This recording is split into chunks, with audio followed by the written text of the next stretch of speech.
say hunker down. Hunker down. Hunker down, y'all. Hunker down. Hunker down. Hunker down. Hunker down. Hunker down. Hunker down.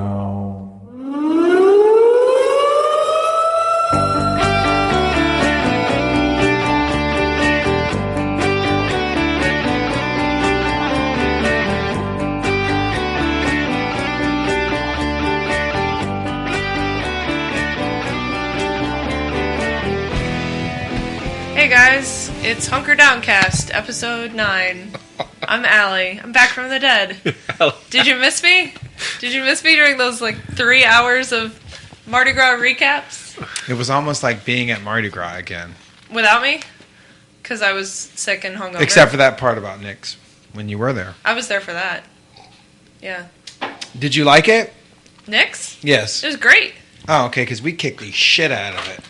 Yeah, we did. We did talked spend a bunch of shit about it. We did spend an inordinate amount of time knocking the shit out of Nick's during the 3 tandem float episodes of our Mardi Gras recap last. Yeah, week. we beat up on it a little bit too much, and then I think Val McGinley actually said, "I'll get you a purse." That's nice. As a way of saying, "Here, let's make up for it." But it turned out that it wasn't just us.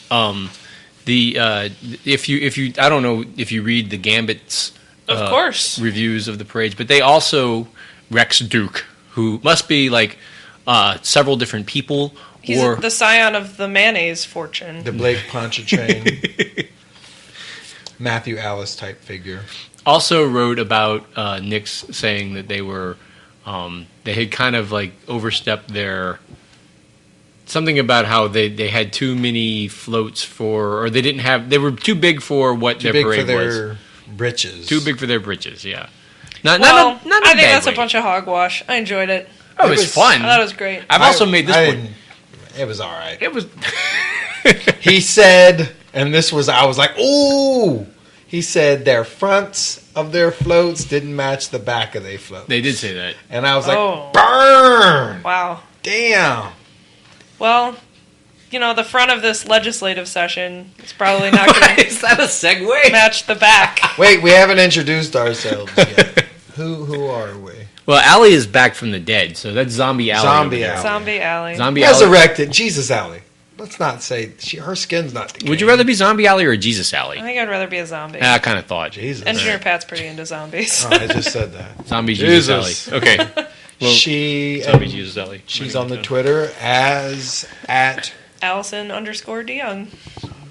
Jesus. There's Skooks over here. Hi, everybody. I'm hanging out, writing stuff down about zombies. And I am at Varg Vargas on the Twitter. And I am in my motherfucking pajamas. Well, because we are here. Congratulations. Because I didn't leave the house today or yesterday. Usually when we record at my house, I'm in similarly casual clothes. It is awesome. But I wore my finest LSU t-shirt to come over here today. Hell yeah. The rest of them are all just chintzy pieces of shit compared to this one. Exactly. I like the the stripes on the sleeves. Adds a little bit of dimension to it. I think it might be a mistake for you guys to describe your outfits. I mean, we could make the whole "What are you wearing?" episode, but I think that the audience typically imagines all 3 of us in our underwear. But that's just I put underwear on because there were people coming over. Okay. Otherwise, I would have been in a sarong and no underwear. Right, probably. But people were coming over. In fact, I knew I should because Alli was coming over is why I did it. If you'd have just been coming over, I wouldn't have. No, but last time that's you were really sweet. Last time, you know how to make a girl feel special. You don't want to see all that. Last time he was in his wrestling singlet the whole time. It was really awkward. Wow. Yeah. Because it was the Mardi Gras episode. That's right. I wore my costume. Right. I saw you in the wrestling singlet though in Chewbacca's. I was having a good time, wasn't I? Boy, howdy. I was on a sugar high. Yep. Those brownies were so sugary. You look like you were having a good time too, though. I was having a great time. Yeah. Chewbacca's was fun. Hell yeah. They didn't clean up the garbage afterwards, though. They didn't, and that made me really pissed off. Fucking fucks. But, you know what else is pissing me off? Oh, God, here we go. It's the state budget. That was smooth. Segue. The fiscal crisis facing our state. Well, that was smooth. I'm a professional. Are you? Unlike our state legislature, I am a professional. Well, She is I was going to segueing, say, dude. I don't She's think that's true because neither you nor have much money to go around. So Yeah, that's there's true. no money in any of this. The only person who can solve our problems is like Bill Gates or apparently not even Kanye West. I don't know. Did you see, Varg, that Kanye tweeted at Bill Gates asking for $1 billion to fund his ideas? I did. Oh, he did. Is that why he did it? I thought it Yeah. was because he was $53 million in debt. No, he's just said, Bill Gates, give me $1 billion to fund. Maybe it wasn't $1 billion. I can't God remember. damn. No, it was $1 billion. To fund my ideas. I'm so pissed off, man. What are these Another fucking idea of mine is gone, man. asking People Bill just be Gates for jacking money? my shit. Or asking rich folks for money for Oh, yeah. ideas. I don't think that. I mean, Yeah, it's not an original one. You're right. well, it's also you can still do that. I'm on par with the genius of Kanye. though. No, well, there's one way. He also said Bill Cosby was innocent this week. Yeah, I don't like that So- too much. Yeah. I mean, I don't like Kanye. Kanye, I've never seen the big deal with Kanye. I disagree. I really like him. There's my well, controversial opinion, but Okay. as a Chicago native, I have to I liked what he Kanye. said during Katrina. That was his finest moment. It brought out the best in people. It brought out the best in Ray Nagin and Kanye. And speaking of bringing out the best in people, Oh yeah, right. our state legislature. I still don't think we've gotten this right. But we're gonna Jump in. Well, we're waiting for you to jump in I there know with your it's shit. it's funny. No, I'm just gonna do bad segue puns all night. Because I'm here for you, Tim and M. Okay. Well, I guess taking the TK hint, Wharton and- we should just mention that this is day 2 or day. It depends on whether or not you include welcoming day when they all do orientation and they have the opening dance, I think, and there's some. Yeah, there's probably mass with their parents and stuff. Yeah, usually they sacrifice a sexual chicken or harassment something. videos. They show them the sexual harassment videos and stuff. There's the cockfighting that goes on first. It's kind of it's a big deal, although they may not have had the money to pay for it this year. But the legislature is in their second or third day of the special session right now, and what's happened so far is they have all decided that they hate one another. Yep. We can't. And they hate the governor for telling the truth about what's happening to the Right. budget. Surprise, surprise, surprise. Yeah, I'm shocked to see gambling going on in this establishment. Right. Yeah, it's really disappointing to at least see that. It's not disappointing because it's typical. I'm surprised a little at the level of the whining that's going on. Like, today I think Conrad Appel started yelling at the higher ed leaders for not putting forth their own plans to be more efficient over the last 8 years and basically said this is your own fault. Wow. And That's insane. it is. And the head of the Board of Regents basically said, well, our hands are tied because the legislature is involved in so many of these decisions, and we have to defer to their involvement in higher education because, like, they can't increase tuition more than 10%. They can't do all these things because we have, like, a toothless Board of Regents, basically. Right.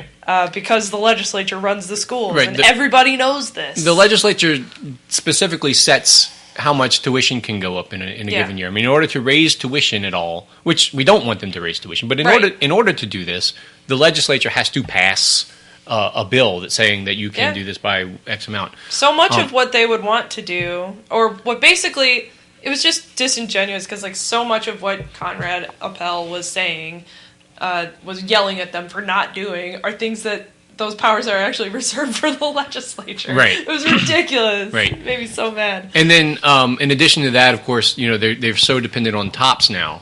Right. People don't understand how TOPS is going to work, but one of the things that the governor did in his opening address is he tried to, and this is definitely a political ploy. Like, we are going to give you the worst case scenario, and we're going to scare the hell out of all of you. Which is that LSU football is not going to be played this year. Right. That's one of them. Yes. One of them was you can't Worst even case have scenario. you can't even have LSU football. But also, universities are facing drastic cuts across the board. Hospitals are going to close. Hospitals are closing. Just the worst things that you can possibly imagine. Like the things that this is a wake up call. This isn't these things are going to happen, but this is a what will happen if y'all do nothing. Right. And it was basically a y'all better come to Baton Rouge ready to work message. Mm-hmm. And none of them are coming to Baton Rouge ready to work.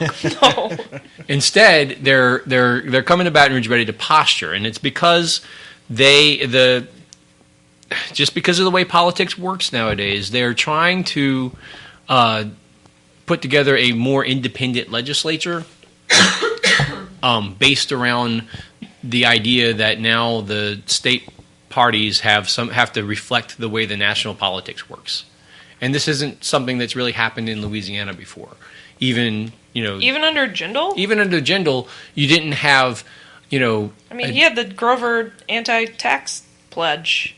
That was straight national No, but I'm politics. talking about the way in which the legislature works. Okay. Like, you didn't have a legislature where there was a Democratic caucus and a Republican caucus, and they chose their own leadership. And if you have a Republican majority, then obviously the Republicans are going to control it.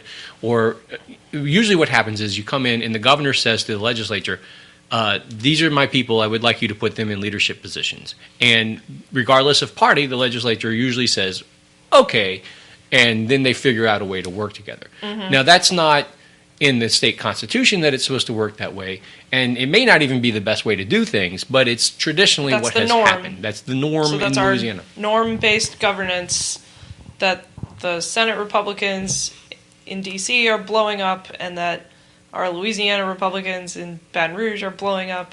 It's just like, you can't govern based on norms if half the people don't respect the fact that the norms exist for everybody. Right. So they chose this particular moment to blow up that norm, which is a really inconvenient time for them to do that, because this is the time when more than ever we need to have, bipartisan cooperation. Because the budget has all these fiscal bills, like the budget has to pass with a 2/3 majority, right? Right. So yeah, they have to get most people on board with it. Right, and so they've already had this huge political fight over who controls the legislature, which I don't know if we really need to spend too much time on that. But the real crisis is fiscal year 2015, 2016 is ending, and they have in June, and Bobby Jindal left them with like a $940 million hole that they have to fix right now. Yes. That they didn't know that they were going to have, that they still are going to have to deal with. And yeah, I think even as of a month ago, it was like $600 million, and a month before that, nobody knew it existed. Right, and it just kept getting bigger and bigger and bigger and bigger. My wife did that to me once. Is that right? Yeah, it was a hole I didn't know I was going to have to fix, a financial hole. I know how the state of Louisiana feels. So how did you go about doing that? I just, I was just like, well, what I was going to spend it on, I didn't. Okay. I was like, hey, let's spend that money to do this. She was like, we don't have that money. I was like, well, we're not going to do this then. Okay. Well, I didn't come ready to work. So you did not have LSU football at the household? No, well, I don't know. I would have made it. I made things like that work. Okay. Like there was beer and stuff. There just wasn't, the house didn't get painted and shit. I kicked that on down the road, which I'm assuming some shit's going to get kicked down the road here. Been done kicked. Well, that's the end of the road. That's the problem. See, over the last couple of years, they have spent all of their time meeting each crisis that they've created for themselves. And in the process of meeting each crisis they've created for themselves, they've scaled back the government. They have cut everything to the bone. They've sold assets for one-time pots of money. They even have done some really shitty bond sales, which we're going to have to make an extra $200 million in debt service payments that we didn't think we were going to have to make. I think I don't know if you've been seeing Bob Mann's posts about all of the deferred maintenance all over the LSU main campus. Mm-hmm. Yep. What terrible condition Middleton Library is in, for example. That's just like basic stuff that if you don't catch... with any building, if there are problems and you don't catch them right away, they snowball and get way worse. And that's problems at LSU Maine. Like, that's not even UNO or Southern or Grambling or anything like that. Schools that are in even worse shape. It's embarrassing at this point. And it pisses me off. Nobody is talking about what we're going to do when we get on the other side of this crisis. Like, Conrad Appel and his gang of gaggling goof-offs are just talking about, oh, well, I've gotten 100 emails from constituents, and they're all concerned about that we're spending too much, John Bell, right. Which is crazy. It is insane. And additionally, the treasurer, John Kennedy, oh, God. who is a candidate for Senate right now, has crazy. Somehow allowed himself to become the voice of the Republican opposition. And all he does is talk politics, and all he does is talk about how I'm not sure we have figured out a way to cut all the fat. He's got binders full of ideas. It's from 1995. That's if you look. If you look closely at a lot of the things that he sent to the governor of the last couple of weeks, there have been ideas. There's just it's outdated stuff. A lot of it. One of the things I'd like to point out that he did include today or not yesterday. Is about $1 billion of the dollars that he says are cuts turn out to be uncollected taxes by the general administration from fracking operations over the last. Oh yeah. So it's like $1 billion of this. It was all the severance tax breaks that we gave, right, for horizontal drilling. Right. So, I mean, it's good luck collecting on those. Yeah. John Neely Kennedy. Anyway, if you're interested in knowing, how did we get here? Because that's, I think, the crucial question to ask as we go forward with this. Well, and some people knew we were gonna get here. By the way, I mean, yeah, everyone knew this was coming. But just for the edification of everyone who really wants to get into this now, I just want to recommend 2 articles this week that I looked at. One of them is from. By the way, I would like to just say first of all, both the Times-Picayune and the Advocate have excellent Baton Rouge Capitol reporters. Absolutely. The Advocate's reporter is Elizabeth Crisp, and the Times-Picayune's reporter is Julia O'Donoghue, and they both do an excellent job of great. explaining to it. Anyway, so... Also, the Advocate's reporter, the higher ed reporter, Rebecca... And I can't remember her last name. I'm going to have to look it up. She's great, too. Julia O'Donoghue's... article called Louisiana's Budget is a Hot Mess, How We Got Here, was from February 12th, right before the session started. I think that everyone has to read that just to start. Rebecca Allen, that's what it is. Rebecca Allen, yeah, that's she's another great. good one. I have issues with the editorial which is the editorial board at the Times-Picayune, and also some of the writers at the Advocate, including Stephanie Grace, who I'm a little upset with this week, but I don't want to go into that right now. But I think their reporting has been great, and I really would recommend everyone read Julia and Elizabeth. There's also an article on Salon this week by Gary Legume, who I'm not really sure what his background is, but it's about the whole Bobby Jindal administration and their failed policies, and I read that one too, which I liked most of it, but it continues this.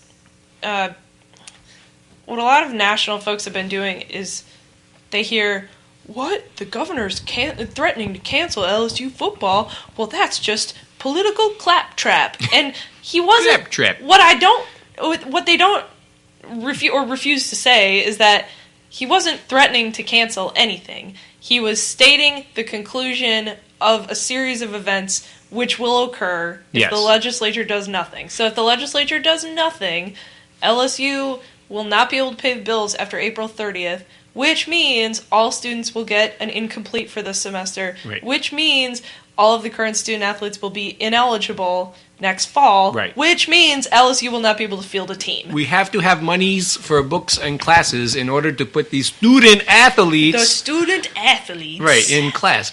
It's not threatening to cancel the season to save money. Right. That's not what that is. I will say this about it being claptrap. It is political.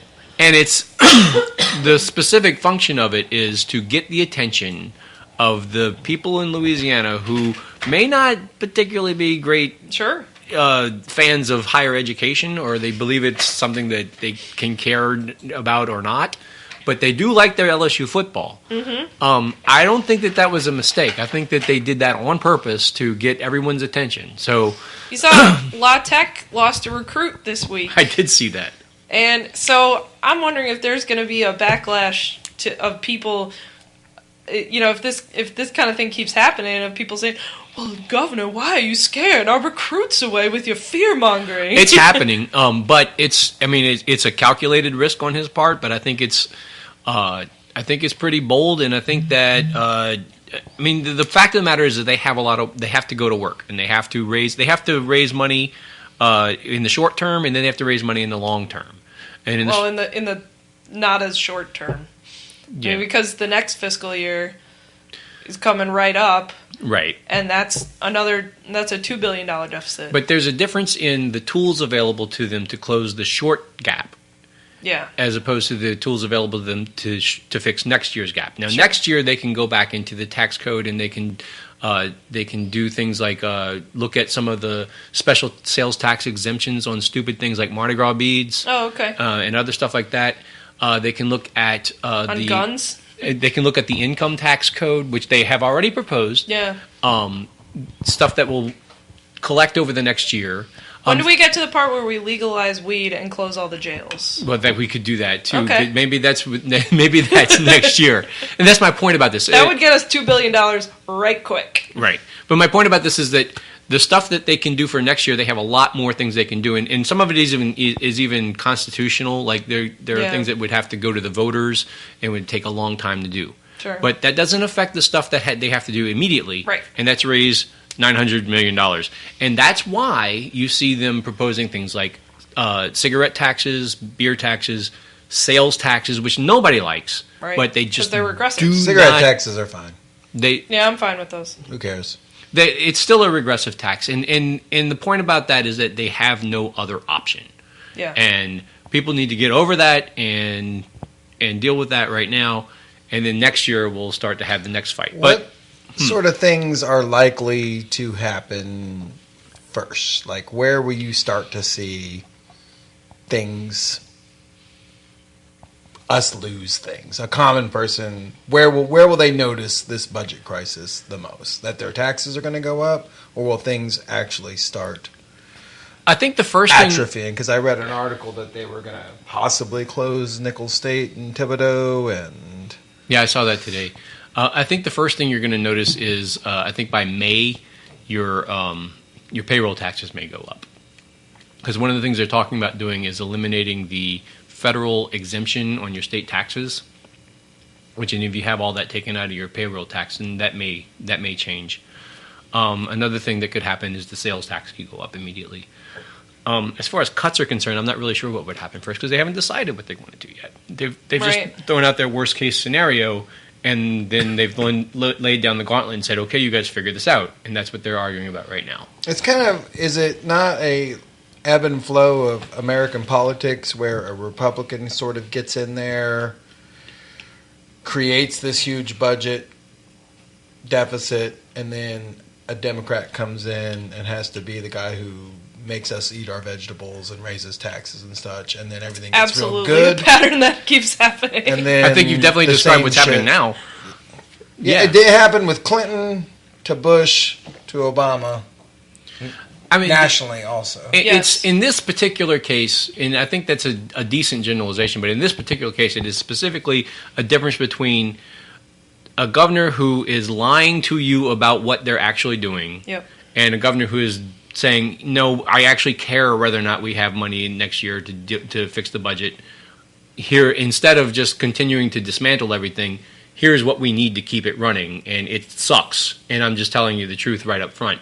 I respect the hell out of him for doing that. Mm-hmm. I mean, because he didn't necessarily have to go all in on being the truth teller. Right. But he did. He did it. He got on TV across the state on all the channels and said, I'm going to tell you what's going on. Yep. And this is no bullshit. This is really scary. And I want everybody to work together to fix it. Like, that is... that's like the dictionary definition of leadership. It's very encouraging to see that happen. Yeah. And this week, his approval rating is 42%. And John Kennedy's approval rating is 75, I think I heard.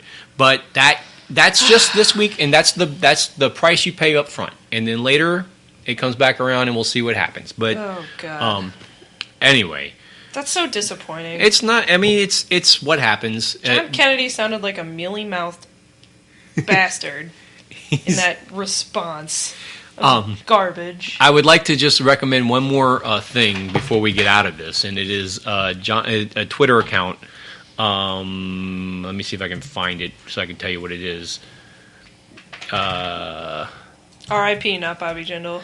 No, it's John Kennedy's 400 cuts or something like that. Because Finding the proper definitions to here it is. trap and mealy mouth. Yeah, so here it is. It's at Kennedy 400 ways, and because Kennedy decided that he had 400 ways to fix the budget besides raising taxes. That sounds like a Paul Simon song. You can follow this 400 ways. 400 ways to leave your budget. We should do they rhyme? No, but there are things like no Impound the bus, Gus. Sell the bus. Raise a new tax, Jax. The Twitter feed is things like no more toilet paper in government buildings. Bring your own, or bring a change of pants. The Constitution doesn't mention Angel Soft. Stuff like that. Bake sale. It's Print amazing more money? that he could have an accent like that on Twitter. It's like, how does that happen? That's. I mean, I'm just Creative reading. license. I'm just reading it off the screen right here. So, well, that was depressing. well, I mean, Try a new voice, Joyce. the good news is everyone has something new to Turn follow in your on Twitter. keys, Lee, the janitor Right. at Tiger Stadium. But, All right. Good work, everybody. I think we'll stop boring the Here's audience. an idea for Yeah. everybody. Please write a song to the tune of 50 Ways to Leave Your Lover. 50 ways to leave. 400 ways to cut your budget. For Mealy Mouth Kennedy to fix the budget. All right. All right. With And that, fuck all this clap trap. we're gonna take a quick break, and we'll be right back with more Hunker Downcast.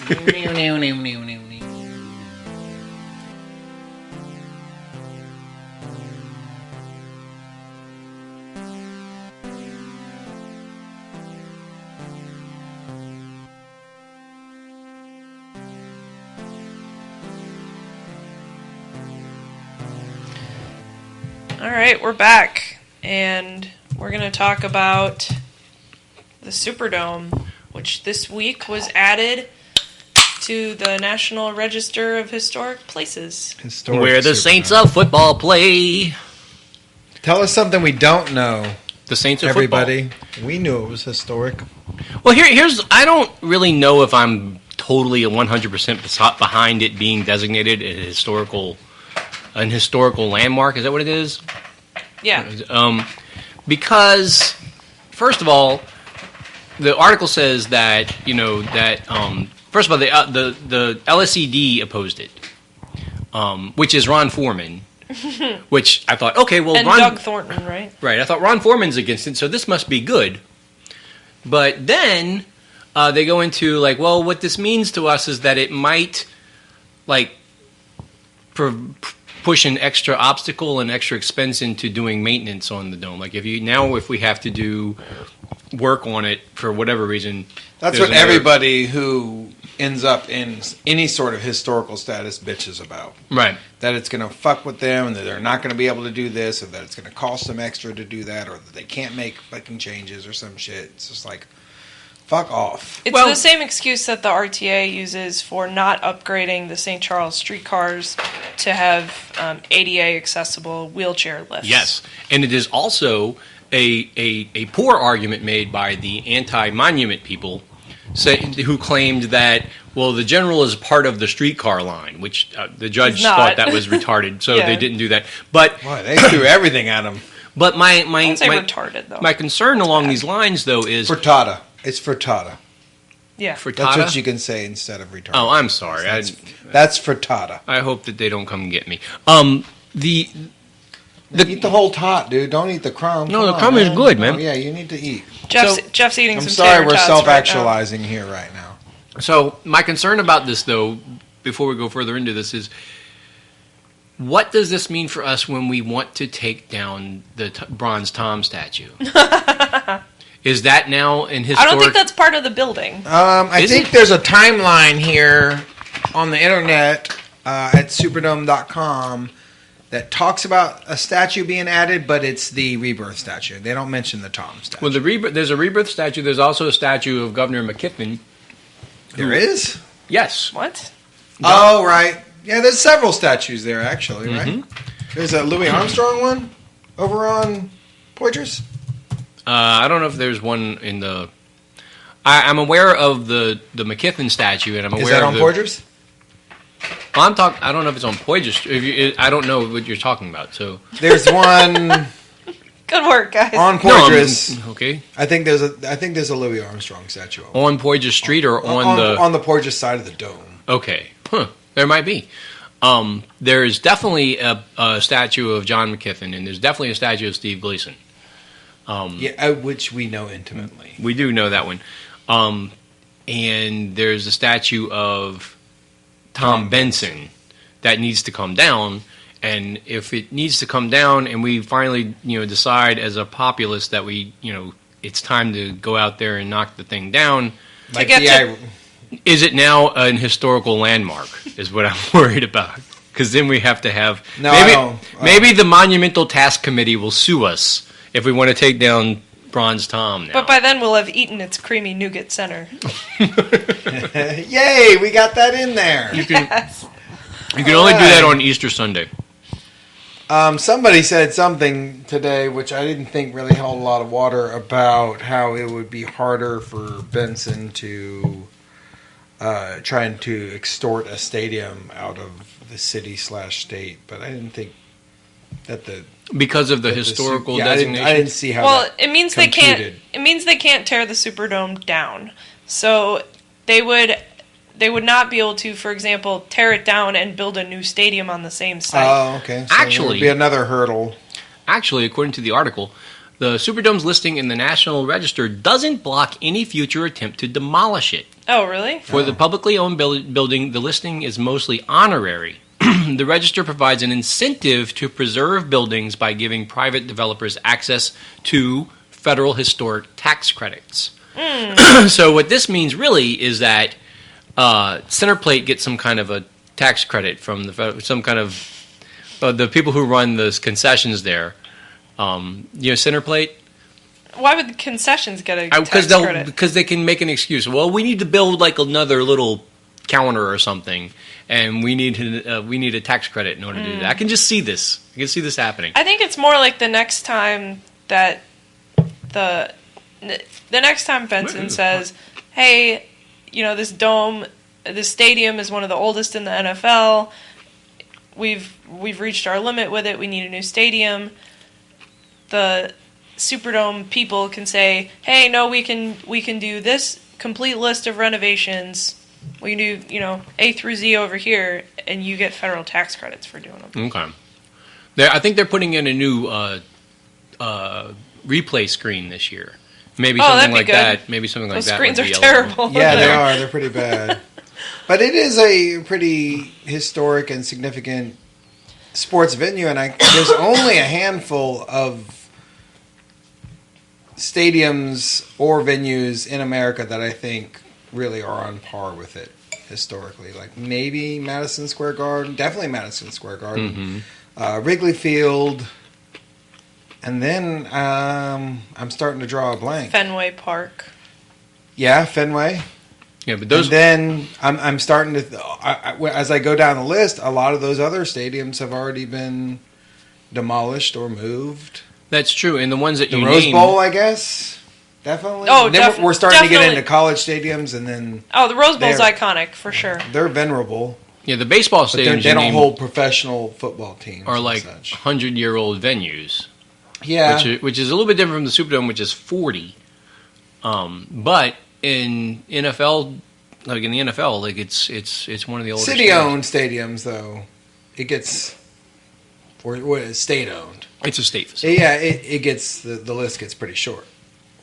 I mean, unless you count a state college, I guess. Right. I don't know. I think it's a pretty significant. I hope they building. never tear the Superdome down. It's my favorite building in the whole city of New Orleans. And it's got its own. It's an iconic structure. It is. It's our damn iconic structure. It really is, and it's a modernist building, but it's also got its own elegance to it. I mean, there's something about it's a basic form, and it's not. I like it. As an artist, it's really, let's see, it's 1, 2, 3, 4, 5 lines. Mm-hmm. You can depict that building, and everybody know exactly what it is in 5 lines. Mm-hmm. 4 straight ones, and then that curved one at the top. And everybody knows exactly what it is just by looking at it. And I have to say, when they put the goldish, bronzish cladding around the side a few years ago, I think that made a huge difference. I think it looks fantastic, like better than ever. You like it better that way? Totally, yeah. Yeah. It looks so like stained and run down and beat up before that. And then when I always thought that before they did that, I was like, man, it looks like shit. And then I saw that they were starting to do it, and I was like, oh, well, hell yeah. They've totally picked up on that the building looks like shit. And then I thought, it's just going to go back to the way it was in about 10 years. And then I read an article that said, no, this shit isn't going to do what that old shit did. And I'm like, well, fucking A. And then they put lights on the side of it and shit like that. I don't know if I really like the lights all that much. I mean, I guess they're okay. But the gold, like, what is it, siding, I guess you would call it? Yeah, the cladding or siding or whatever. It's definitely different. And it's gorgeous. It makes it look beautiful. I'm okay with it. I like it. I like specifically that it happened after the Saints won the Super Bowl. Yeah, like, it was as if we'd entered this new era of, like, now we're a championship city, right? Yeah, we got our gold and shit. We earned that shit on the dome. We walked around with a Rolex after that. I did notice that there was a period of over about 3 years where if you're driving like anywhere near the Superdome or on I-10 or 90 West, you could just see like LED light shit everywhere. Mm-hmm. Like they lit up the smokestack or where the brewery was. They lit up the hotel at Tivoli Circle. They lit up the dome. Shit was just lighting up everywhere. I think that's really a sign in the new New Orleans that like, hey, it's not the same old shit. Look, it lights up. Now everything is... It lights up unless it's the second half of the Super Bowl a couple of years ago. when Beyonce was so awesome that she killed the lights. The Superdome couldn't handle that jelly. No, it could not. It was not ready for that jelly. I'm sorry. I will say that the 30 minutes of that blackout was 30 of the funniest Twitter minutes of my life. I was so happy. It was the best. When that happened. Because everyone nationally was talking about how embarrassing it was, and everyone locally was too busy pissing their pants laughing at how perfect it was. Right. It was amazing. I think Uptowners had endured a number of blackouts that year also. So. Yeah. But it was the perfect ending to this whole, like, really, like, we had spent the better part of that mayoral term making everything in New Orleans ready for the Super Bowl, as though this was going to be every the streets have to be ready for the Super Bowl, like every budget has to be ready for the Super Bowl, and the world is watching us because it's the Super Bowl, and people really got to be sick of that, and then that happened, and it was like, yeah, that's what you get. Yep. That's what you get for that. But also... And also, it was Entergy's fault. It was definitely... Did it end up being Entergy's fault? Yeah, it was a transmission line to the dome that was faulty. There's a whole... Right?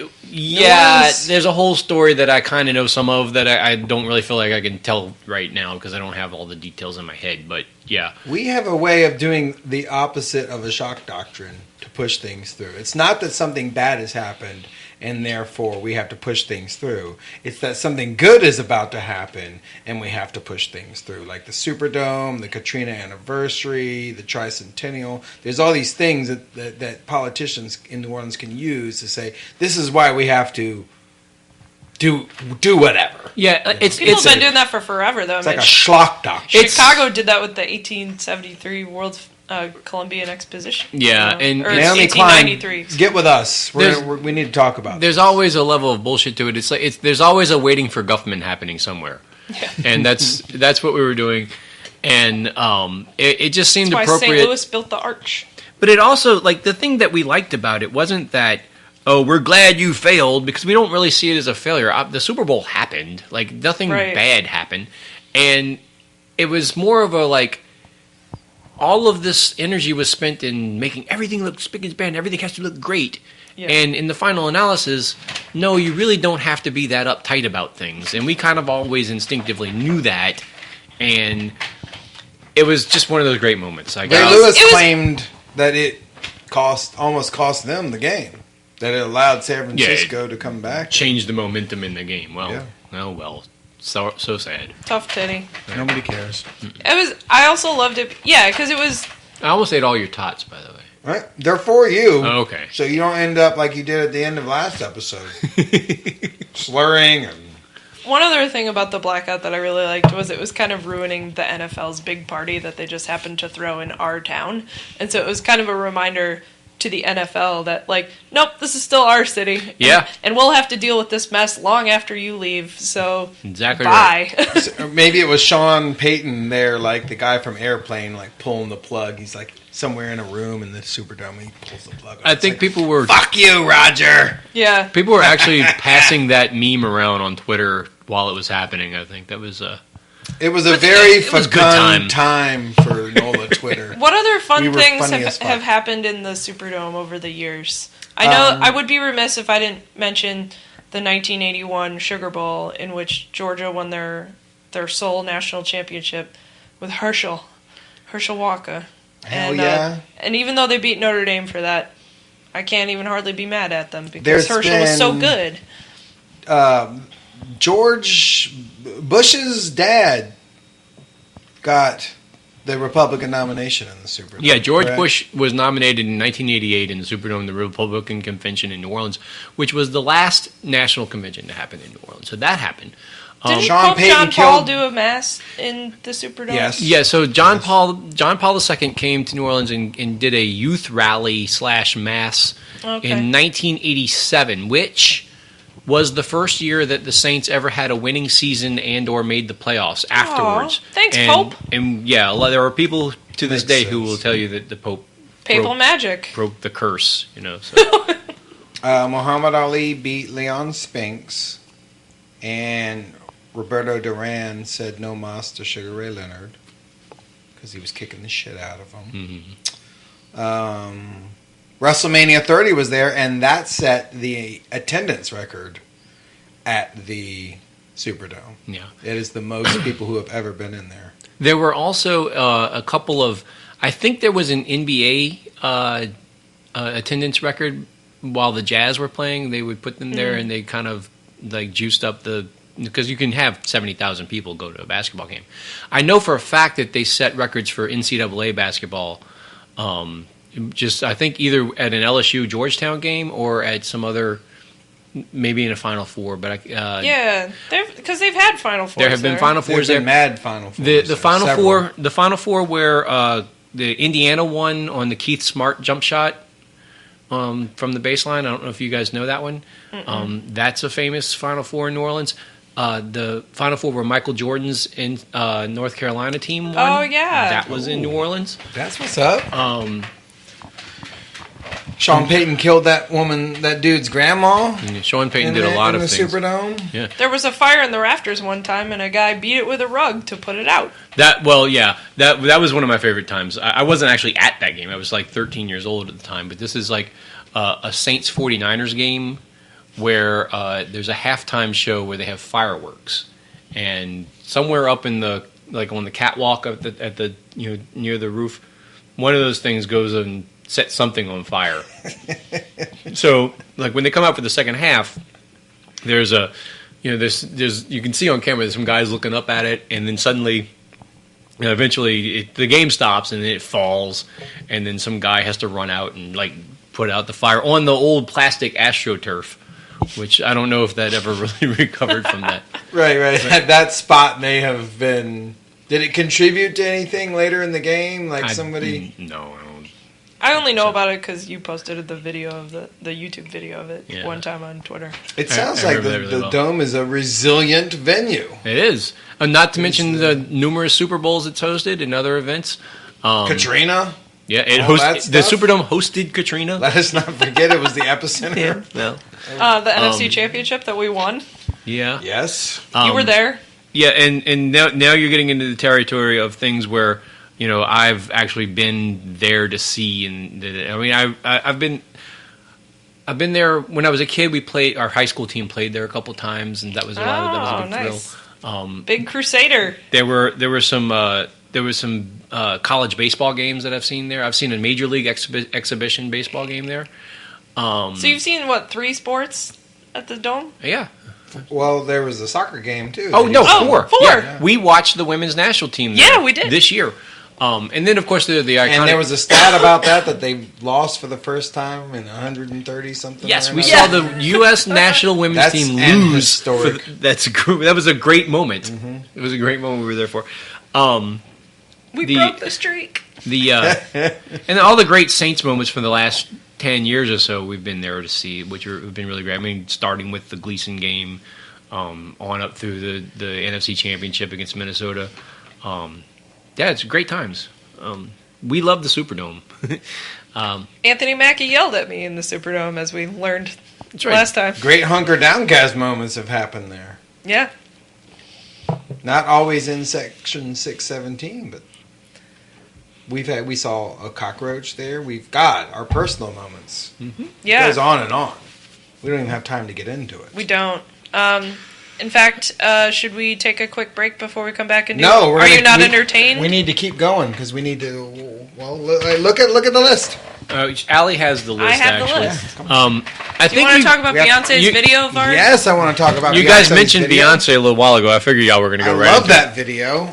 I don't understand why people have such a big problem with it, and it's a lot of white folks, but even some black folks seem to think she's appropriating New Orleans culture and everything, and I just don't get it because I think it's a beautiful video, and it's not a super poppy song. It's not like it's this thing that is being put out there to just make a ton of money, because the song is rather esoteric. I mean, it's got a little bit of a riff, but it's not very catchy. Like this beat you over the head poppy dance song. It's a serious song, and it's a very serious video, and I just love it to death. And I just don't. It was big over Mardi Gras, and then everybody. It was big because of it was big because of the political ramifications of it. It happened at the. They did a halftime show at the Super Bowl that featured it, which meant it was going to get on TV, and all these idiotic talking heads who probably most of them don't even know any of this music in the first place. All these on Fox, basically, Brian Kilmeade said that he didn't understand what Beyonce was saying, in the song, because this is a typical thing that people will say. But he did know that it was anti-police, and he did not approve of it. So that was okay. I didn't understand everything that she was saying either. I mean, I'm sure if I sat down and watched the video several more times and looked at the lyrics and examined it, so maybe I would come to some sort of self-actualization about it. But it didn't matter, because I could tell just from the surface that something beautiful had been created here, that it was a pretty amazing piece of art, and people criticized her for it not being filmed in New Orleans, or her never setting foot in New Orleans while she was filming it, or all sorts of things. And it just seemed like, hey, y'all, how bad do y'all have to player hate on this girl? I mean, why do you have to look for things to tear down this thing that's obviously just a pretty amazing accomplishment, which you don't really see pop stars do these days. It's a lot of it's apolitical and for the Grammys and all that stuff. Or it's even unusual that people will notice on a wider scale what anyone has even recorded or released. I mean, the Grammys were last night, and that seemed to be some kind of conversation amongst people. And maybe I'm just an old man now. I don't know. I didn't. You guys are both old men. Yeah. Congratulations. I just thought. If watching the Grammys makes you young. I didn't watch the Grammys, but I'm not young either. But I just thought that, I love Beyonce, though. Well, people said that she didn't have a right to tell. I think one time, one article I read, or maybe it was a Twitter post. I don't know. I have a hard time keeping Articles or Twitters or yeah. tweets. There's a big difference in them, but Yeah. maybe not. It's all the internet. Anybody could write an article, and it could be as significant as one Twitter post in Yes. this day and age. But someone said, "Hey, you know what? Katrina's not your story to tell, Beyonce." Yeah. Like admonishing her. And Few everything. people said that. And I was like, I don't know that this is exactly a fucking Katrina story that she's trying to tell. And at the same time, Well, I mean, it's not like it only happened to people here. Like everybody around the country, I know there were some assholes that were like total dicks about it. But hey, a lot of people I talked to were deeply moved by Katrina. And I think it was they the don't whole, have a- like, she was standing on the submerged NOPD car. yeah, I but mean, that was pretty... But, I mean, like... it conjured images. I get it. But, like, she's from Houston. Part of her family's from Louisiana. And she watched it happen. We all watched it happen. Some of us experienced it. Her- I don't understand. Yeah, Her sister married us during Mardi Gras. right. She gave us our ring. Yeah, so I mean, I think that we're kind of in the family now. I don't really see why. Yeah. But really, I mean, I feel like if people who think that it was a little too much for her to use Katrina imagery are fine. Like, you can have that opinion about it. But, like, I don't personally see a problem with it. yeah. Why does this matter? Like, Yeah. I mean, it's just a video. It's just Well, the song. I think it does matter if you're manipulating Katrina imagery to make a buck, or Okay. to be sexy, or to Yeah, but I don't then- know, appropriate a disaster. But I don't think that's what she was doing. I mean, an artist can express their like what's on their mind, can't they? I mean, it doesn't, Yeah, it sure. doesn't have to be entirely cynical. We're not arguing that. What Right. we're arguing is it in good taste, or does it have value that they are doing Okay. that? You know, and I thought it was both for her. But there were cries of racism in that people were saying, "Oh, she's being anti-white," when she was actually being pro-black. Oh, that nonsense. Yeah, but Ain't nobody got time for that. honestly, I didn't even like afterwards. I maybe thought, well, I guess there wasn't any white people in that video, but the whole time I was cares? watching it, Who I was so like cares? overwhelmed by the choreography, the costumes, the music, the cinematography. So you enjoyed this video? I gotta like watch you, this. Like I still haven't seen it. Yeah, it was, you really enjoyed the whole and thing. it wasn't until You're after I was like, well, this seems super important. Let me watch it a couple more times. Let me see what everyone's all pissed off about. And then the more I watched it, the more I was like, I have less of an understanding of what they were pissed off about than the first time. Yeah, that's kind of my experience too. Like, it happened like right before and during the Super Bowl, which is like the craziest part of Mardi Gras. So I just kind of noticed people saying things about it, and then like a couple of days later, I'm like, okay, well, let's see what this is, and I watch the video. Oh yeah, this is a video. That's basically my whole experience with this. I don't know. I thought it was pretty empowering. I felt. That's good. I mean, I'm glad you have a positive reaction to it. My reaction is like, why? I just feel like the outrage is calculated by, people trying to gin up some kind of like basically based in racism kind of anger about it. And Yeah, it like just, the, it doesn't. the sheriff who blamed a shooting on somebody who might have been inspired by Yeah, Beyonce's yeah. video. That was totally That's- weird. That's crazy. It's patently ridiculous. I just don't have the. I'm not gonna. I'm not even. I always feel like I don't even want to engage with that. Like I'm just okay, but whatever. So Yeah, I try and tune all that shit out, to be Yeah. perfectly honest. there you go. But All hey, right. Beyonce. Well, we've covered that. So let's... I would say that I would be 100% behind Obama nominating Beyonce to fill Scalia's seat. Oh, I think that would be the thing to do at this point. It would just troll everyone, and he doesn't listen to me. I Anyway. would support that. Right, Justice Queen Bey. right. B. All right. B. We'll be right back. Yeah, we're gonna With- cut this out and move to the next thing. Are you not entertained? Yo.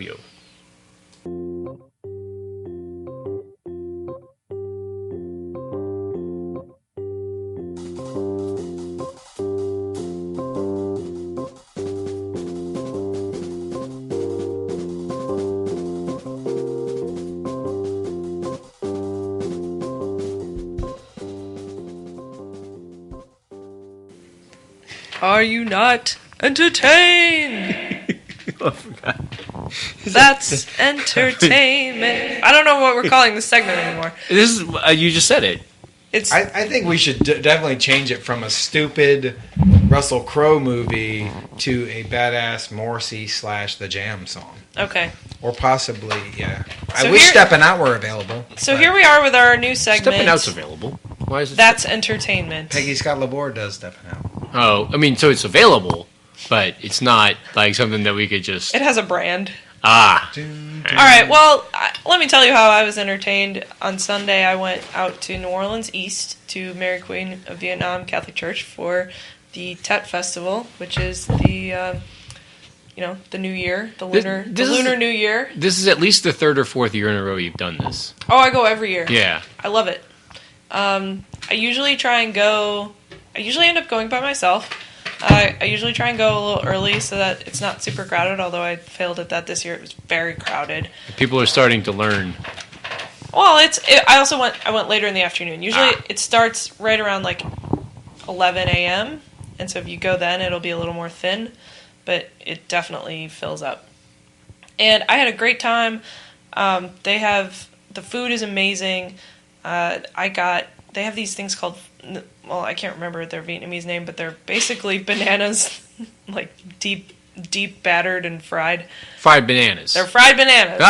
But they're in a really thick batter, and they remind me of some like fried bananas that I used to have in India, like when I lived there. I think it's all the same shit. Yeah, it's Asia, whatever. Great. The same thing. That sounds amazing. I had a bowl of bun bo hue.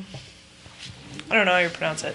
I'm screwing it all up. Messing it all up. That sounded pretty good. That wasn't the blood soup though. That was no. So okay. I had like it was like their house spicy beef noodle stuff. Right. It had what looked like, I think, pork knuckles in it.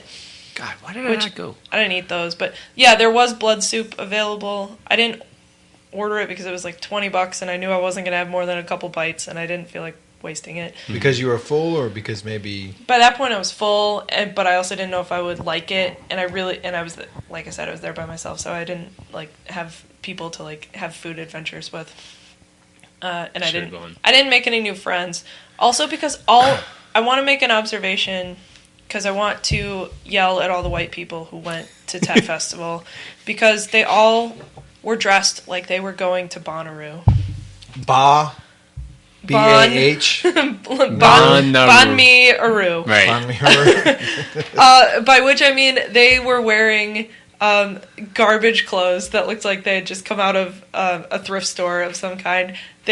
All of the Vietnamese people at this festival, their festival is their community, and they were all wearing basically church clothes. So you guys know what I mean by church clothes, right? Like what? No, actually. Really? Oh. Okay, so they were wearing like just like night, like you would call it business casual. Okay. Some people were wearing jeans. Ew.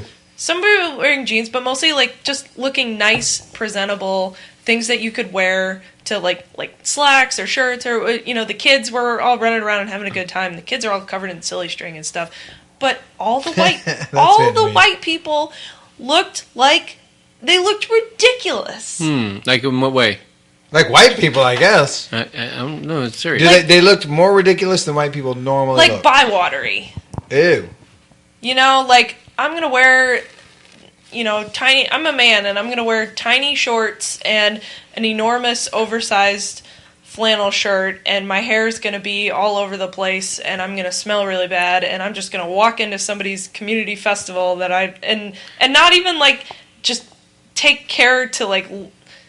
I don't know. It just felt super rude to me. I'm with you insofar as men should not wear shorts, period. But beyond that, this is outside, right? Like this is an outdoor festival. Like it is in the church's parking lot. Right. So it's outside in it's like where you go to get like booths of food, and there's music, I guess, Yep. and there's like stuff, and you're hanging out. It's it's very much like going to the French Quarter Festival or to the Jazz Festival or to the Po' Boy Festival or to the various festivals of festing that happen, especially this time of year. It is, but it is also, like, I just feel like if you're going to someone's community festival, and it is a very localized community, when when they get up to make announcements from the stage in between the band set, they make them in Vietnamese. You know, like, this is not... Okay. This is I just feel like you should be a little more respectful and not walk in like you're at a theme park, you know? Okay. It just felt really rude to me. Yeah, okay.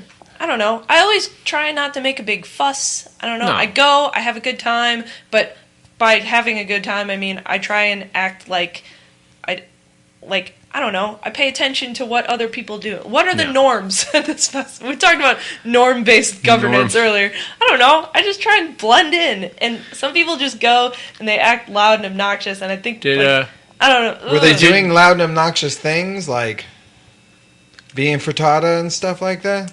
Not that I could tell.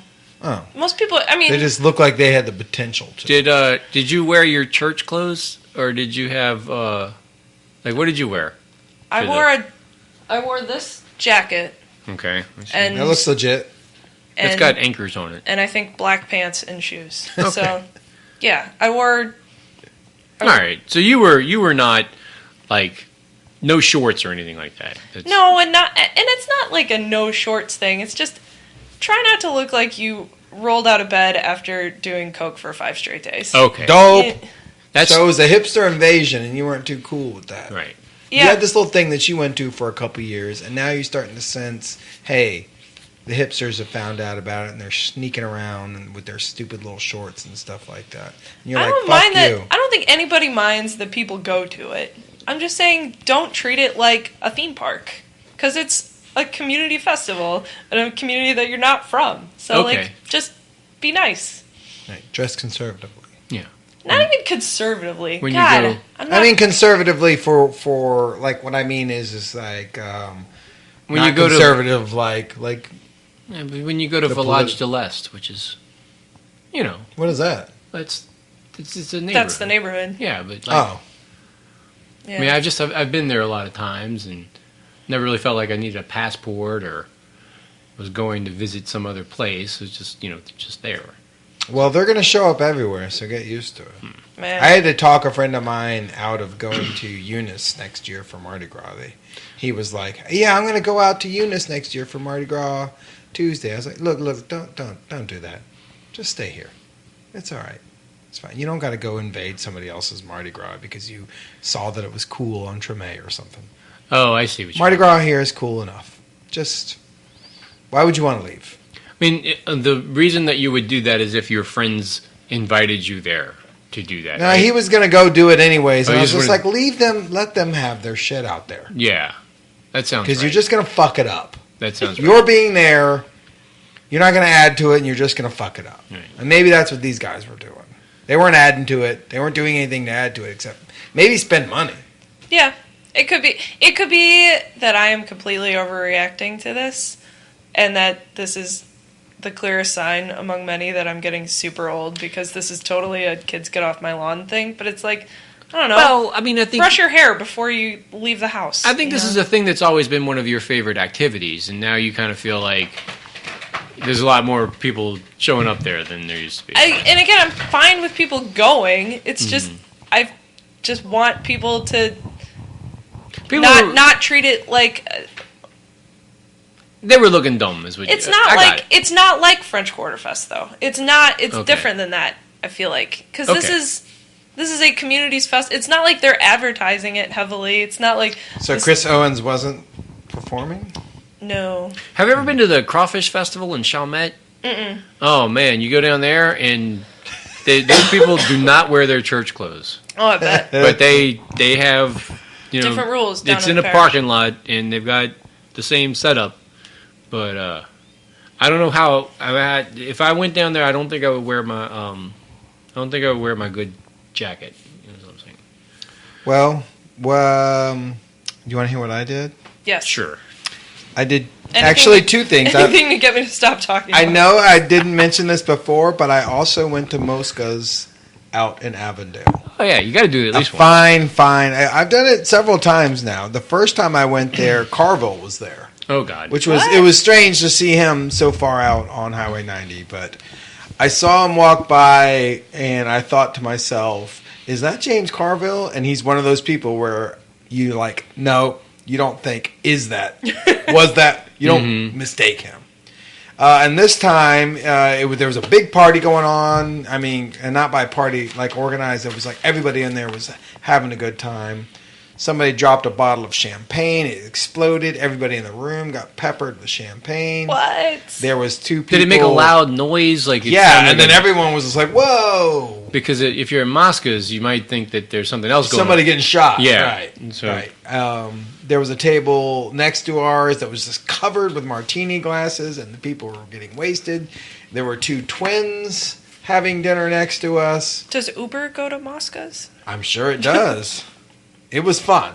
Mm-hmm. And all No the food is cabs really go there. good. The sauce is not, it seems very cooked down and robust and not sweet or anything like that. And the menu's not adventurous, but it's all good. There's that baked oyster thing with like the breadcrumbs. Yeah, I never get that. 'Cause That's all right. I just don't get baked. I don't get oysters in restaurants. And the crab salad with the giardiniera in it. I don't know if I had that. That's Should really I? good. That's good. Next time? We make that at home sometimes. Okay.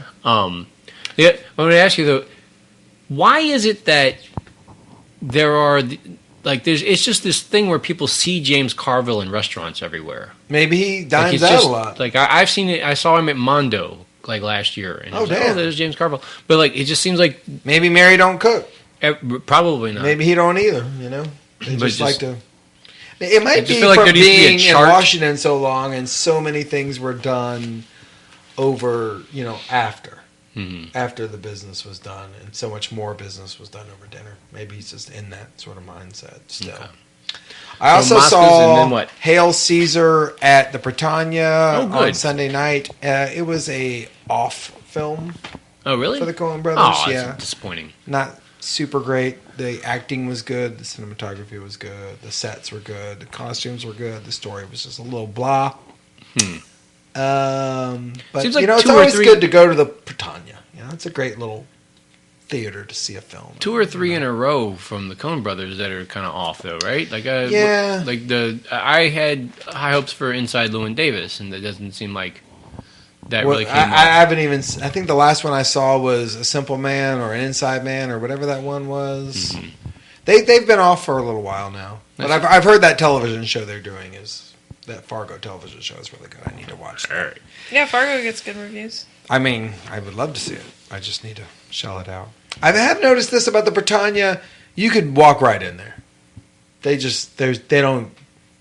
You're giving them a donation by paying for your ticket because nobody ever takes your ticket or That's not anything true. like That's that. not true. We go see movies at the Britannia all the time, and Yeah. there's I went and Okay, saw have Star you ever Wars tried there. to wait? No, have you ever tried? What I'm saying is that you can walk right in there. Nobody cares.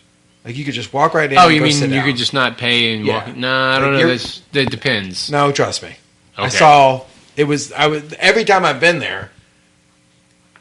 Okay. I've like a friend of mine has paid and never even given me the ticket. Okay. And this I'll is try like that 3 next times. I'm not saying do that. Well- I'm saying you can do that. Movies are expensive. I'm gonna see if I can get in. Okay. Okay. On the next Hunker Downcast. That's right. Don't know what's playing there, but I'll try. The Stupor Bowl, perhaps? Oh, is that? You know, you're What getting else? really good at disagreeing with things that I experience. And, I'm not disagreeing with it. Like, you did that last week. You were like, no, this isn't true. And I'm like, no, I experienced this. And you're like, I just disagree. I'm like, no, I experienced it. Wait a minute. I am interested in this Deep.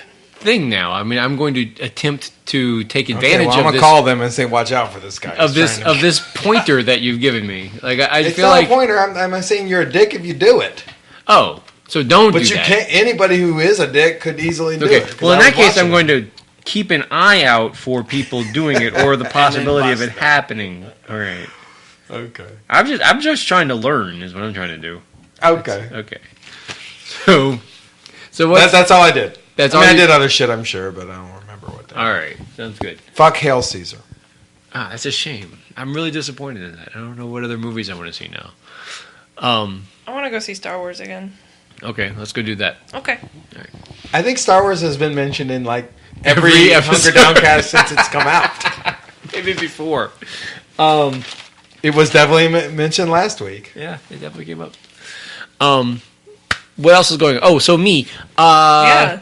What about you? Well, this has been not the most entertaining week because I've been trying to recover from Mardi Gras. Yeah. Mostly I've been going through withdrawals from like the aspirin and the Prilosec that I OD'd on during Mardi Gras. Now I'm almost back to normal. But what we're planning to do this weekend, if the response is good, and Lance can tell you whether or not it's been good, we're going to try to have the third Stupor Bowl flag football championship, which is a thing that we've done for the past 2 years. Vibrio Vulnificus. Yes, we have our team. We have a football team. We are the Vibrio Vulnificus football club. And we've put this together a couple years, and it's been usually it's men and women, and we've played out at the Fly the last couple times. The Endangered Fly. The Endangered Fly, which is Ron Foreman wants to take over the Fly behind the Audubon Zoo. He's going to be mayor of the Fly. Yeah. So I think since there's this growing protest movement against Ron Foreman's hunger for turning the public space behind the public riverfront space into some a kind state-of-the-art sports facility or something. Yes. For the Carrollton Boosters. For the Carrollton Boosters and Right. the shadowy Carrollton Boosters. Right. This is a kind of a backroom deal between Ron Foreman and Tom Benson. Jesus, that fucker's in everything. Foreman, Big Crusader. Big Crusader. Foreman wants to expand his, public-private partnership, empire. That he runs all these Audubon things that also take in public money, but he makes a huge profit off of. It looks as though this is going to be another one of those ventures for him that is getting about $4 million from Tom Benson to build whatever it is they're going to put there. At the same time, Tom Benson and Ron Foreman have this other relationship where Ron Foreman, as we mentioned earlier, is the head of the Louisiana Stadium and Exposition District, which runs the Superdome. So it's just these guys getting together to carve up the city of New Orleans again, and people are not too happy about that. It also happens to be the place where we play our flag football game every year. Right. And we're trying to have one this weekend. So this Sunday is what we're doing? We're definitely doing it this Sunday at noon, and many Twitterers are there. I put out so many feelers to, I think it was Larry Holder or Jeff Duncan or one of those motherfuckers. Oh, that's right. We want to take on the sports I wanted writers. to play one of them, and they just clearly didn't want any. Pussies. So it's just going to be us versus Coach Art and whatever team he gets together. And they are probably, they don't seem like they're in the best physical shape. Well, that's good. But they do play flag football together a lot. So, okay. And we need to, we haven't practiced. We don't know our plays. Nope. So we are due for maybe, and we're undefeated. We beat Witzerland and OK Awesome. We tied Witzerland's team. Oh, you're right. He did. I should rephrase that. He did not beat us. No. He ran us ragged, but he didn't beat us. We could get him on our team this year. He wants to beat us, though. That's you. That's you putting that shit together. Yeah. But I'm looking forward to that because I think that's going to be the first entertaining thing that happens to me. We will be entertained. Yeah, definitely. Stay tuned. So next week, Alli's going to be there if there's Brothers Fried Chicken. Okay. That's correct. I play for fried chicken. Engineer Pat's going to be there. Oh, it's just... Yeah. Wait, you're not going to be there? Oh, he is going to be there. Sorry. Okay, I was good. confused. He will, and if you make him be the ref, he'll bring the vuvuzela again. No. I'm not. He's gonna play. I saw him play last year, and we want more of that. All right, sounds good. All right, so is that all the... Oh, wait, I have to do this... This review, this CD review. Okay, I have some notes somewhere around here. Maybe we should do it when I come back, when I can look over my notes. Well, you got some What drawings. happened to You my got notes? a thing and little. Yeah, we're gonna have to do it when we do Recipe Minute and the rest of the stuff. A little searching for I'm gonna the. find my notes. We're gonna cut this out. Okay, well, let's cut this part out. We're not and gonna then cut this out. Come right back with Varg and his review of the Black Dragon. Seth, my brother Seth Hitsky and the Black Dragons Reign All Day double CD. Bam. Yeah, that's what's up. Let's do it. We'll cut the show and then we'll. Yeah. Okay. All right, Jeff. You cut football, Paul. Close a good school, fool. Raise a new tax, Jacks. Fill the treasury. There must be 400 ways to fill the budget. Okay, brothers and sisters, we're back, and we wanted to take this moment to review a CD that Seth Hitsky brought by the Dirty Boys Gallery at 623 St. Peter. Dropped it off and wanted us to listen to it. I did today. It's very groovy and ambient. I'm into it. It's got it's got a rain theme throughout it. The front of it is decorated in what looks like watercolors and some pen and ink all the way from Hawaii. And all the tracks are also inspired by precipitation. There's one called Rain All Day. There's another one called Will It All Stop? There's another one that says we love like cats and dogs. Or so I gave it a listen, and I was really into it. It's got some really good grooves. It's very groovy. It sounds like they'd be a really good live band. It's got a live feel to it. I read another review from Offbeat that called it acid jazz, so I'm assuming that's what it is, but it gets a little funky sometimes also.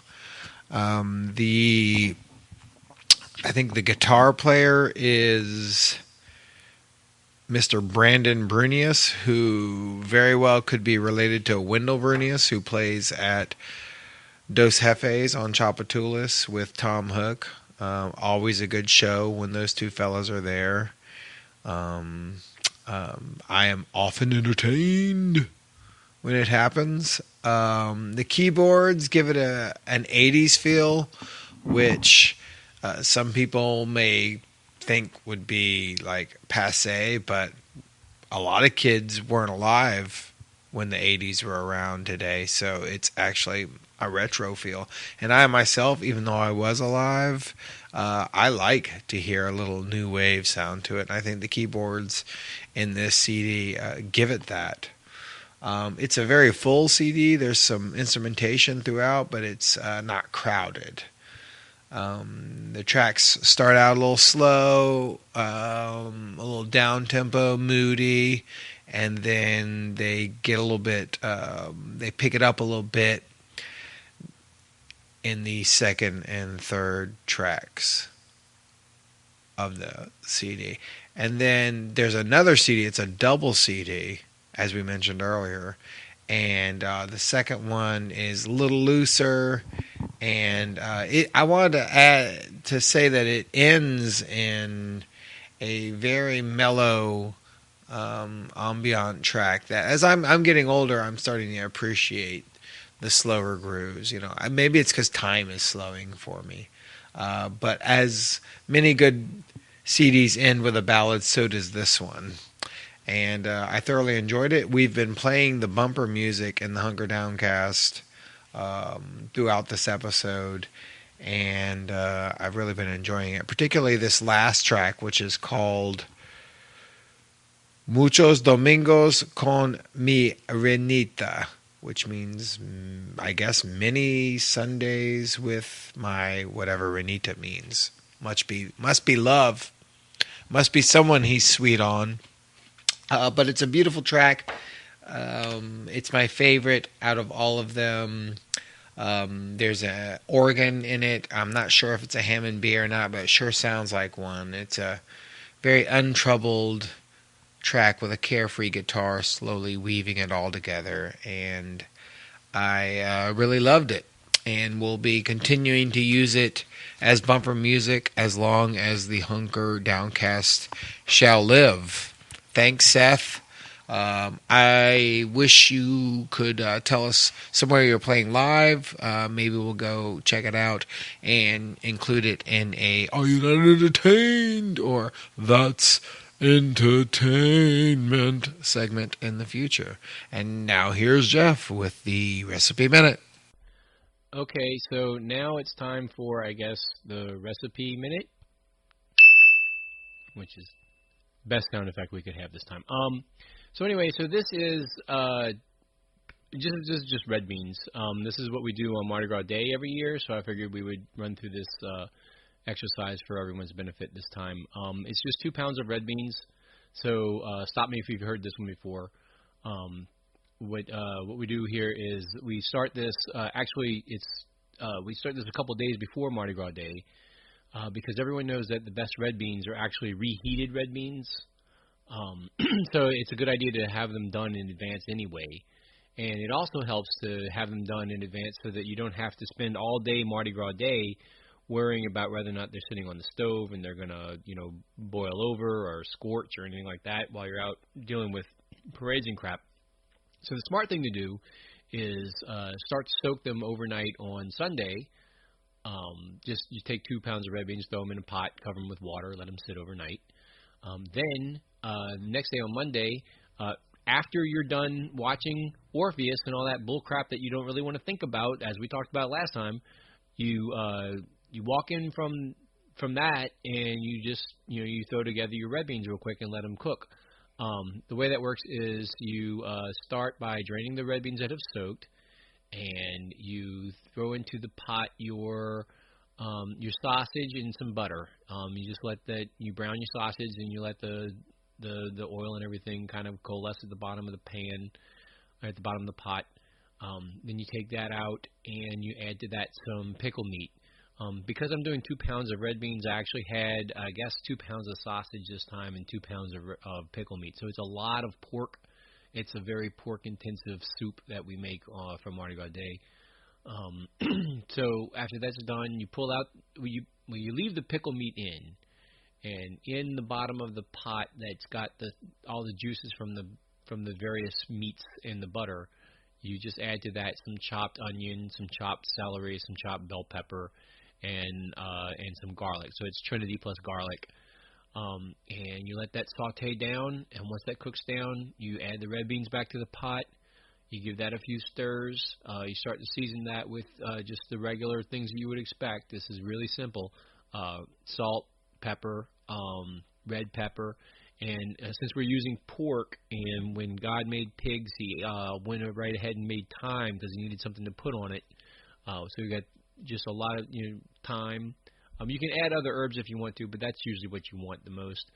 And once that's all together, you throw some water on top of it, and you let it boil up, and that's pretty much it. You let it boil, and then you just turn it down and let it simmer, and you let it simmer for a few hours, and you can do that all evening on Monday.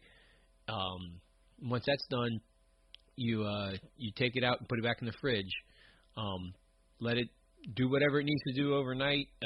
Something magical happens to the red beans in the refrigerator once they've been sitting there with whatever's come out of the pickle meat. Adds like a special tang to your red beans. It's the best. It's the best way to enjoy them. I don't know if I want red beans without pickle meat ever again as long as I live. So anyway, on Mardi Gras Day, it's a simple exercise of like just pulling that out of the refrigerator, putting it back in the pot, and putting it on low, letting it heat up. You don't have to worry about managing anything, and by the time you've been outside drinking a little bit, looking at the parades and stuff, you come back and just throw in some rice, and there you got something. And that's basically the recipe minute this week. There you go. Hey, thanks, Disembodied Jeff. And now it's time for the Jive Wire. Our sponsor for the Jive Wire, and the sponsor for basically the Hunger Downcast in general, is Magnolia Builders, because they build it better. And I want to add that Magnolia Builders could possibly have gotten a client out of this podcast. So it pays to sponsor the Hunkers. The Jive Wire is brought to you at the top of the oddest hours. And if you want to get your gig into it, you can get in touch with us. We'll talk to you about that at the end. But we want to start it off by saying that the Steamboat Queenie hosts Callie Calliope at sunset. The Frenchman Tourist Trap hosts Greasy Gree at 5. Shamboula's features Waddling Skunks at 6. The Apple Bottom Bar hosts Bright Fields Forever at 6. The Urinal Bar hosts Beer in the Book Drop at at 6. 70s Ski Chalet has the Lusher Lushes at 6. The Lease Bank Bar presents Borderline Collies at 6. Repubic hosts Brain Eating a Beta at 6. The Back Room at the Leather Bar features Algorithmic Twitter at 7. The Strobe Light Lounge hosts Megalostud at 7. Iconic Structure features Snitch Landrew at 7. St. Joe Horns hosts Accidental LARPer at 7. The Night of Joy hosts Aspirin Breakfast at 7. Butt Cheeky Wawa hosts Sarah with an H at 8. The Audubon Boulevard Bar features the One Percenters at 8. The Girard Cemetery Bar hosts Streetcar to Nowhere at 8. Betty's Pub and Grub and Rub and Tug features the Happy Endings at 8. Irvin Mayfield's Jazz Library features Gallier Holiday at 8. Liberia features Spoken Word with Remy A. Odell at 8. Ruthie's Duck Lady Lounge hosts Gumdrops or Fire Ewoks at 8. Lord's Lounge has Hazy Day Popeyes at 8. Fitbits has Blood Splenda at 8. Follies at the Market hosts Big Titty Bartenders at 8. One-Eyed Jacksons host the Ginger Gingers at 9. The Country Flub has Bro and the Totally Straights at 9. The Tyler Bridge Lounge hosts White Dad Blues Experience featuring Engineer Pat at 10. Fat City Gras presents the Molly Cat Donuts at 10. Bywater Space Place features the Doug McCash Money Spillionaires at 10. Booty Booties hosts Artisanal Vapes at 10. The Booty Bounce Bar features Tweaking on the Uber at 11. And Shake and Bakes hosts Gutter Gravery at 8. To get your gig into the Jive Wire, tweet to @HunkerDowncast or email @HunkerDowncast@gmail.com. Now get out there, support, and enjoy some live local music.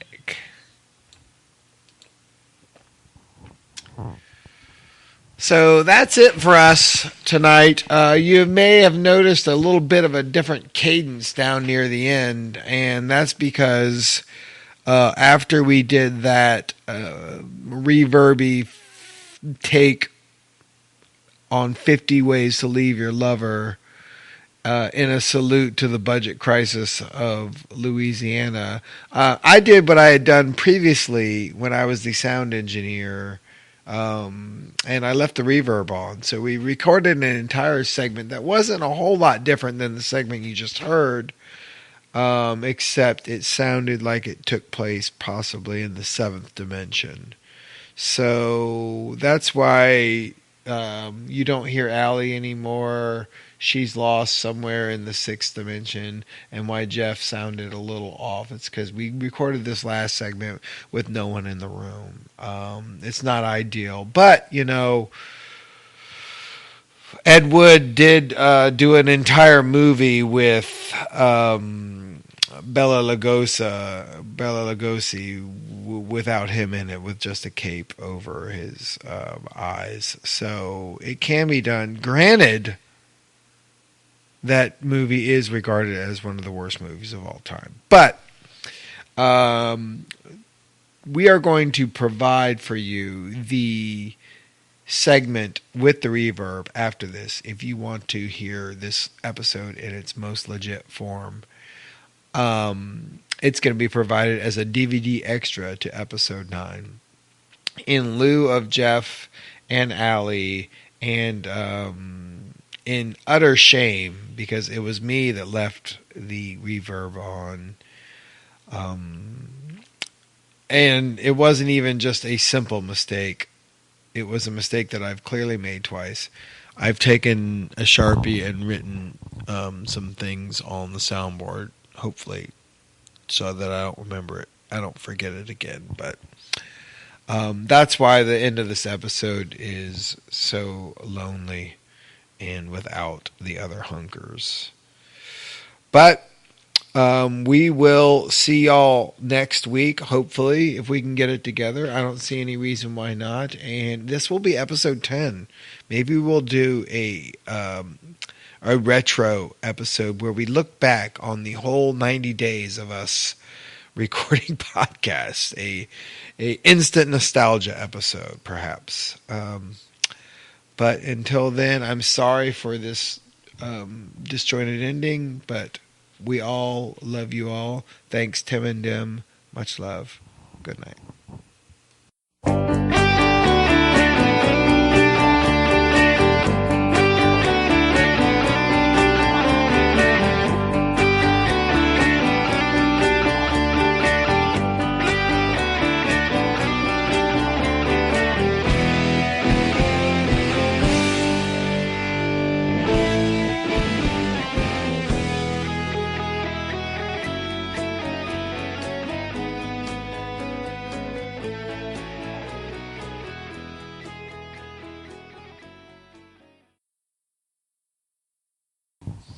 So I just looked for the segment in which we recorded with reverb. I don't seem to be able to find it. It's 2:00 in the morning.